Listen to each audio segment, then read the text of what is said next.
चलो आज का टॉपिक है व्हीटस्टोन ब्रिज।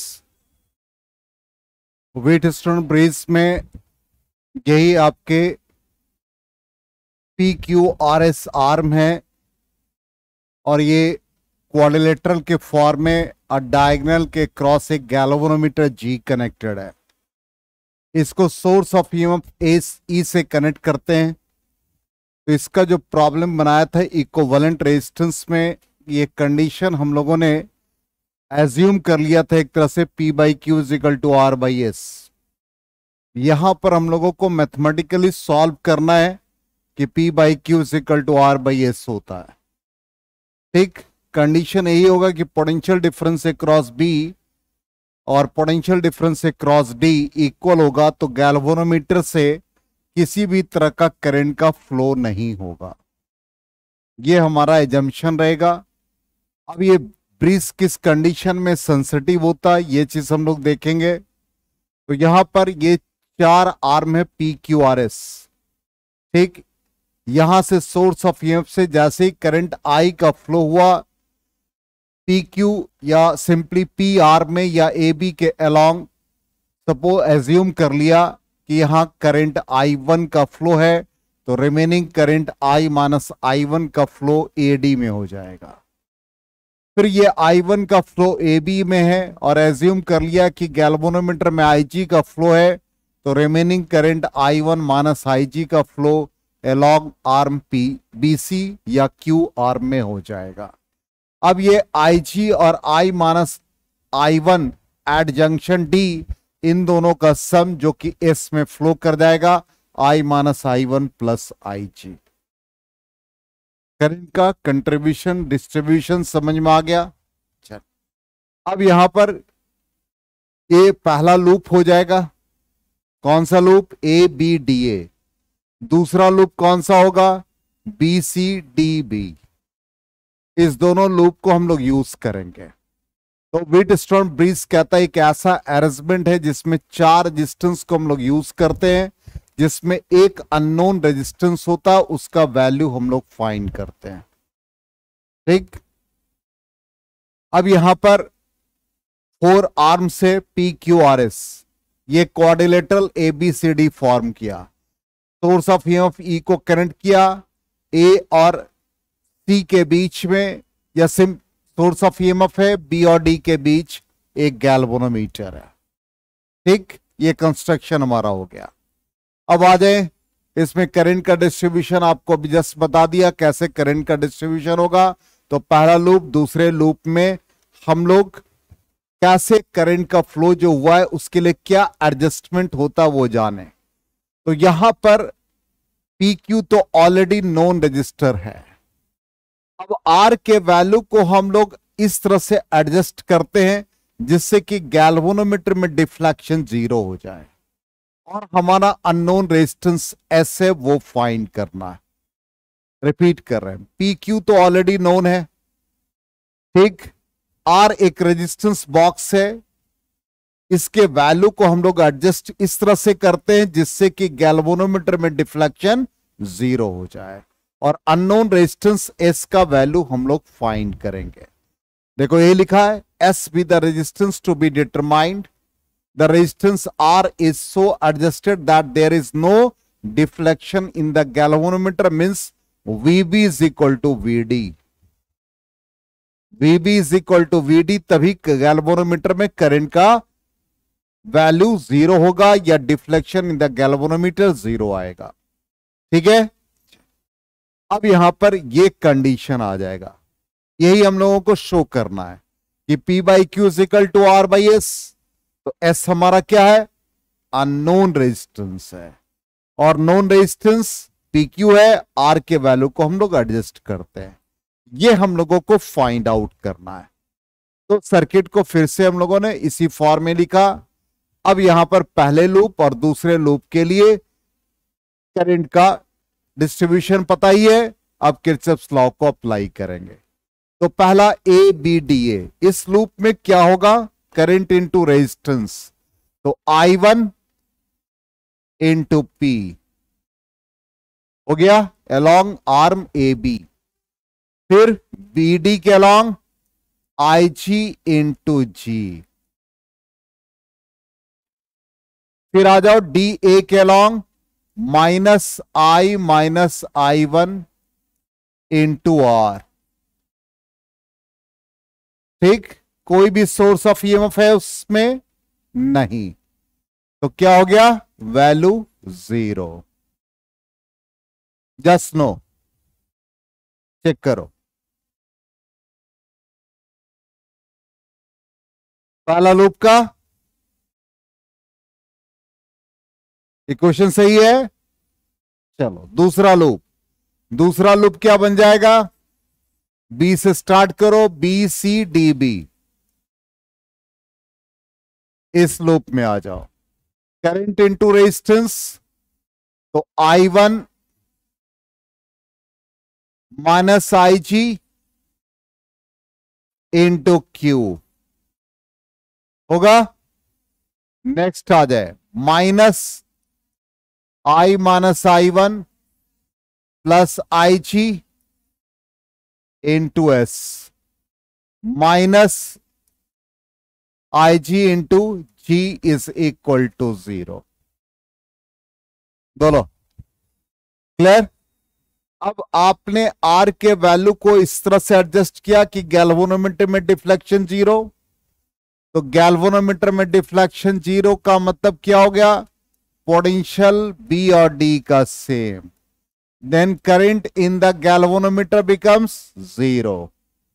इक्वेशन 1 में सब्स्टिट्यूट कर दो, क्या आ जाएगा, I1P, ये वाला term 0 minus I one into R, it means I1P is equal to I minus I one into R. बोलो क्लियर है यहां तक। इक्वेशन 3 हो गया, ये 1 था आपका, ये 2, इक्वेशन 3। चलो इक्वेशन 2 बिकम्स, 2 में आई जी का वैल्यू 0 सब्स्टिट्यूट करो, I1 cube I minus I one into S, I G 0, clear, ये 0 छूट गया यहां पर। हाँ चलो अब इसको क्या लिखोगे, I1 cube I minus I one into S, equation 4। 3 और 4 को डिवाइड कर दो, 3 डिवाइड बाई 4 क्या हो गया, P by Q is equal to R by S. Unknown क्या है, S है, क्या हो गया value, Q by P into R. यही फाइंड करना था, क्लियर हो गया।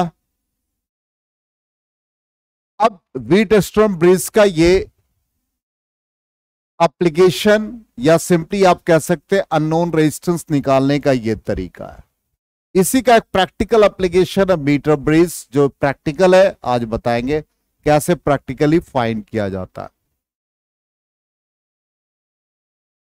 एक बार हम लोग अपने आंसर को कंफर्म कर लें। यही था पहला इक्वेशन, सेकेंड इक्वेशन यही था, आई जी का वैल्यू 0 सब्स्टिट्यूट कर दिया, तो फाइनली इक्वेशन 1 ये आ गया, इक्वेशन 2 ये आ गया, मतलब 1 और 2 को मतलब 3 और 4 में कन्वर्ट कर दिया, और 3 और 4 को डिवाइड कर देंगे तो एस अननोन रेजिस्टेंस निकल जाएगा।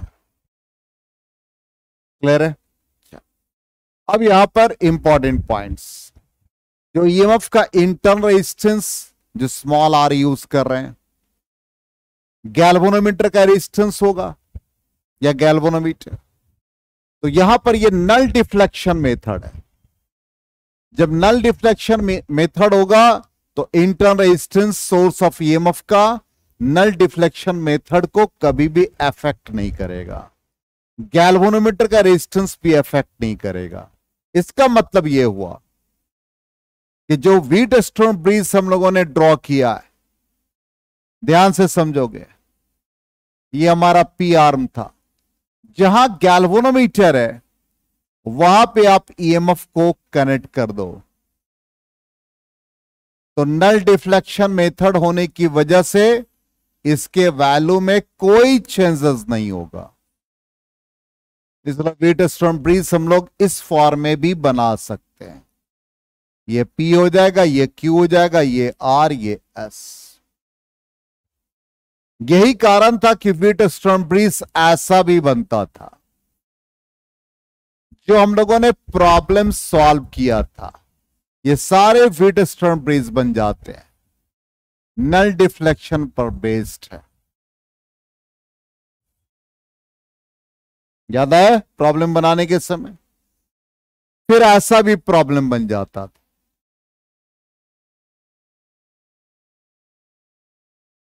याद है?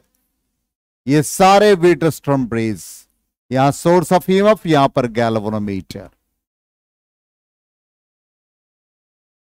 समझ में क्लियर हो गया? यही इसका मीनिंग है। इसका मतलब यदि आपको कह दे कि इंटरनल रेजिस्टेंस को वेरी करा रहे हैं, गैल्वेनोमीटर के रेजिस्टेंस को वेरी करा रहे हैं, तो क्या उसके डिफ्लेक्शन पर कोई इफेक्ट पड़ेगा या उसके बैलेंस पॉइंट पर कोई इफेक्ट नहीं पड़ेगा। ठीक। अब यहां पर ऑप्टिमम वैल्यू ऑफ रेजिस्टेंस के लिए एप्लीकेबल है, not very low, not very high. Large value के लिए नहीं, स्मॉल वैल्यू के लिए नहीं एप्लीकेबल है। ठीक। जब ब्रिज बैलेंस है तो हमने कहा कि interchanging the position of galvanometer and source of EMF do not affect the balance of the bridge. EMF और गैल्वेनोमीटर को इंटरचेंज कर दोगे, कोई फर्क नहीं पड़ेगा। ठीक। अब सेंसिटिविटी किस पर डिपेंड करेगा कि P by Q is equal to R by S। मतलब क्या है? सेम प्रोपोर्शन में रहना चाहिए। क्लियर? इसलिए P बाई क्यू का रेशियो यदि 1:1 है तो P बाई क्यू है, तो उसी तरह से R बाई S का भी रेशियो 1:1 होना चाहिए। ये लिखा है relative magnitude of resistance in the four arms of the bridge. The bridge is most sensitive when the four resistances are of the same order. मतलब P by Q is equal to R by S same order में होना चाहिए। Relative positions of battery and galvanometer, यदि galvanometer और battery को interchange करोगे तो वही पोजीशन होना चाहिए। बीच में जहां गैल्वेनोमीटर वहां ईएमएफ चला जाएगा, जहां ईएमएफ है वहां गैल्वेनोमीटर चला जाएगा। क्लियर? तो ये हमारा व्हीटस्टोन ब्रिज। अब इसी का प्रैक्टिकल एप्लीकेशन है मीटर ब्रिज। मीटर ब्रिज में ये पूरा एक मीटर ब्रिज डिवाइस है। ठीक है, अब आपको हम दिखाते हैं।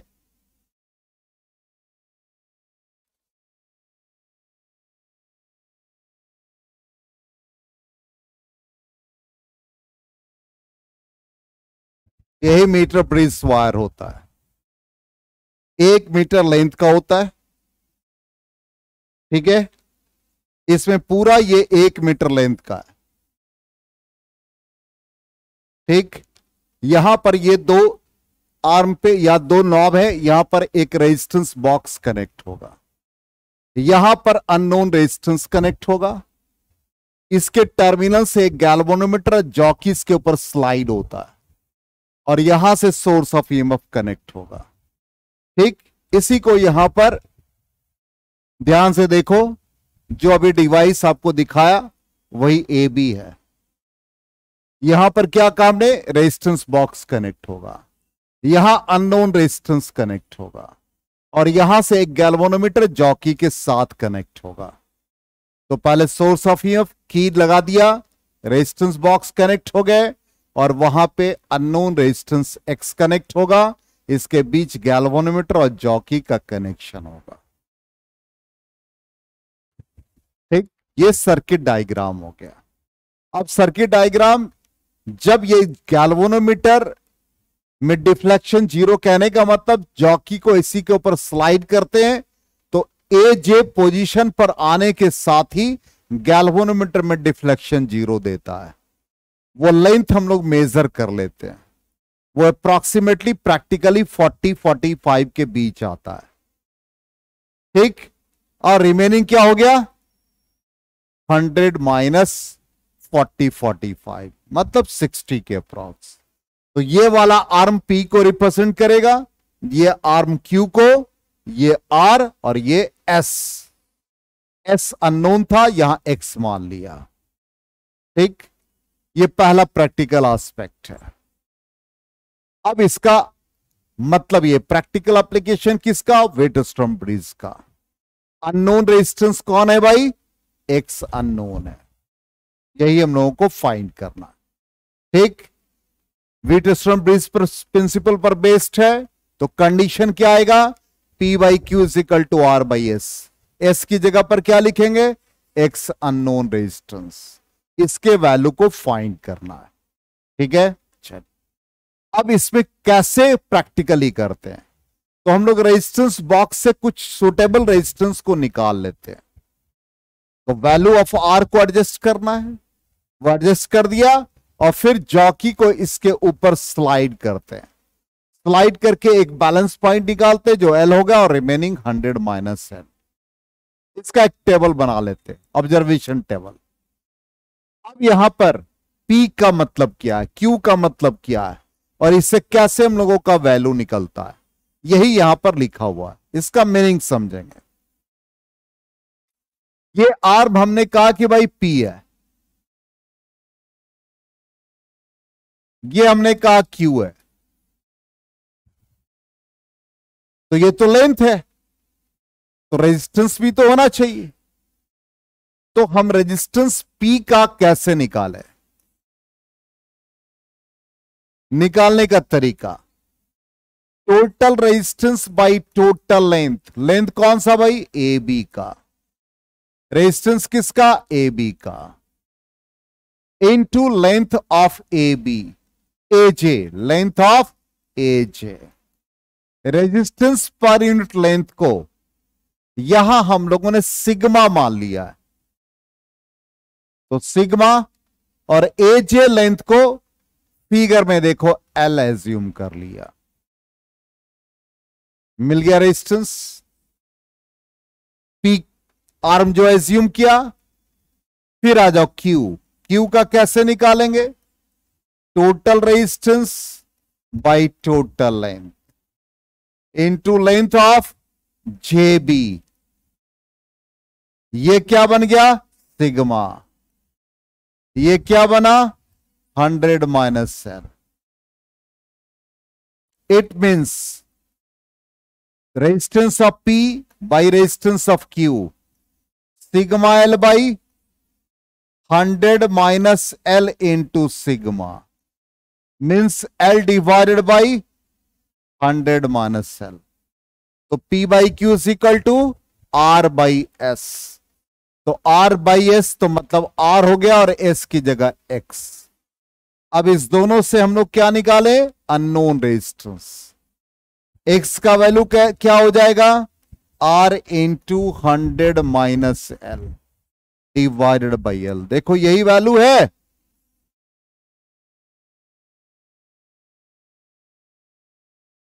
यस नो,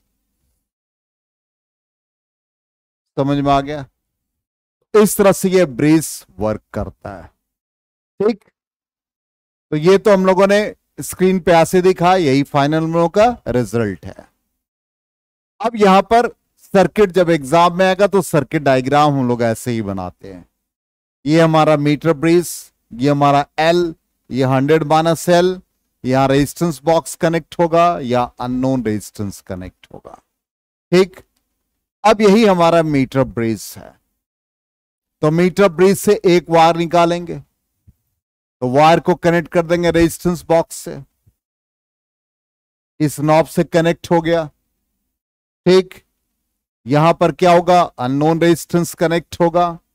यहां से एक गैल्वेनोमीटर, गैल्वेनोमीटर का दूसरा पार्ट यहां से निकलेगा और जॉकी के साथ कनेक्ट होगा। जॉकी कैसा इसी तरह का होता है, ये इसके ऊपर स्लाइड करेगा, और यहां पर एक बैटरी एलिमिनेटर या सोर्स ऑफ ईएमएफ होगा। आया सर्किट समझ में, क्लियर, यस नो, 100%। अब ये इसी तरह से कनेक्शन होता है। ये हमारा रेजिस्टेंस बॉक्स होता है, ये हमारा क्या भाई, गैल्वेनोमीटर है। ये ऐसा जॉकी बनता है, जॉकी ऐसा ही होगा ये, ठीक है। और ये इसी के बीच में देखो, या तो आप अननोन रेजिस्टेंस को इंटरचेंज भी कर सकते हो, तो वैल्यू को चेंज कर सकते हो, R/S है तो S/R हो जाएगा।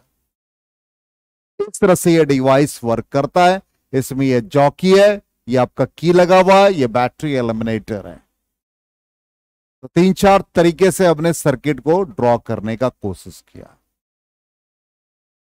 आया समझ में कि नहीं? तो प्रैक्टिकल एग्जाम में आएगा तो इजीली आप कर सकते हो, सारा डिवाइस आपके सामने दिखा दिया। अब यहां पर इससे रिलेटेड एक प्रॉब्लम है, बहुत अच्छा क्वेश्चन है। सर्किट बिल्कुल वैसा ही दिया हुआ है। मीटर ब्रिज नल पॉइंट कहां पर फॉर्म कर रहा है? 33.7। इसका मतलब ये क्या बन गया? AJ, ठीक। तो रिमेनिंग क्या बन गया? 100 minus 33.7। Clear? If now a resistance of 12 ohm is connected in parallel with X के साथ 12 ओम का रेजिस्टेंस पैरेलल में कनेक्ट कर दिया है, तो नल पॉइंट अब कहां मिलने लगा? 51.9 पर। तो वैल्यू ऑफ R और X फाइंड करना है। सिंपल मेथड, R वो है, X है। R के लिए कितना बैलेंस पॉइंट है, और जब X है तो कितना बैलेंस पॉइंट है? P/Q = R/X। तो ये P हो गया और ये Q हो गया, पहला वैल्यू। अब क्या बन गया? अब देखो कितना बन रहा, R की जगह पर क्या बन गया, मतलब P की जगह पर क्या बना? 51.9। अरे 100 में से ये इनिशियल है, ध्यान दो पहले। ये वैल्यू जब आपका बैलेंस 33.7 पे आ रहा है, तो ये P के कॉरस्पॉन्डिंग 33.7 है।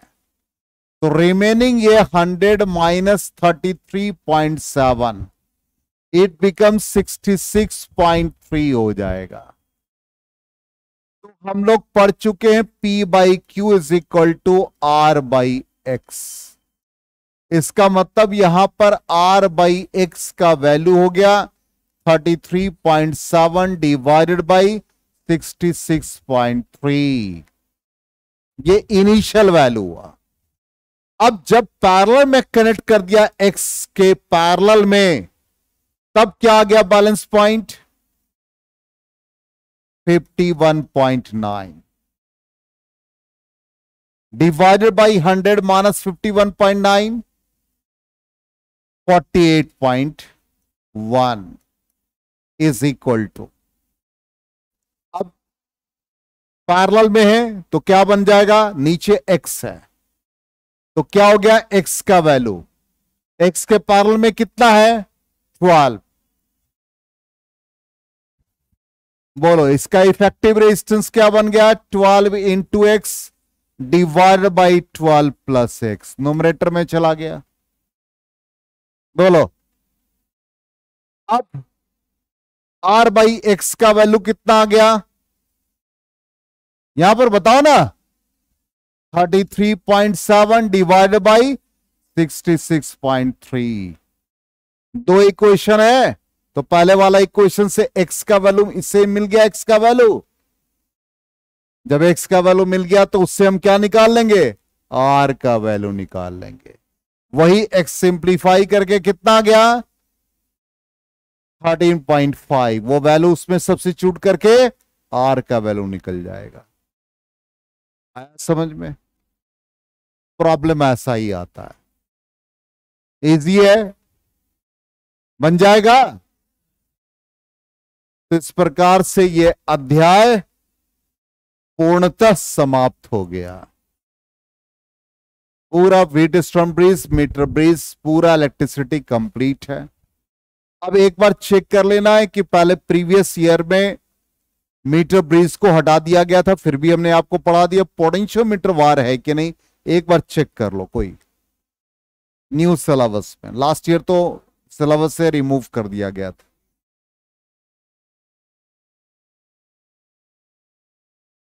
रेशियो सेम नहीं हुआ तो वीबी बराबर वीडी होगा ही नहीं, गैल्वेनोमीटर में डिफ्लेक्शन जीरो होगा ही नहीं। कैसा आ गया? पी बाई क्यू अननोन नहीं होता है तो व्हीटस्टोन ब्रिज बनेगा ही नहीं। तो कल जो बताया आपको लास्ट में क्वेश्चन था, जो ब्रिज बैलेंस नहीं था, देखो ध्यान से, कल का एक क्वेश्चन था जो अननोन रेजिस्टेंस निकाला था, आपने ध्यान नहीं दिया, लास्ट वाला इफेक्टिव रेजिस्टेंस निकालने का।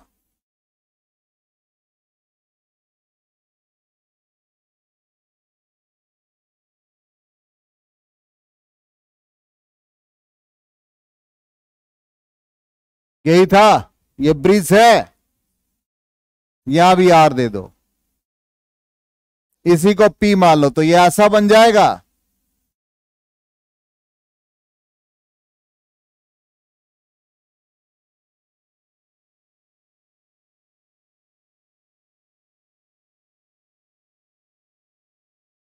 बोलो, बना ऐसा?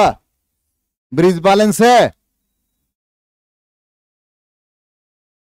नहीं है। और 1/2 इज नॉट इक्वल टू 2/1।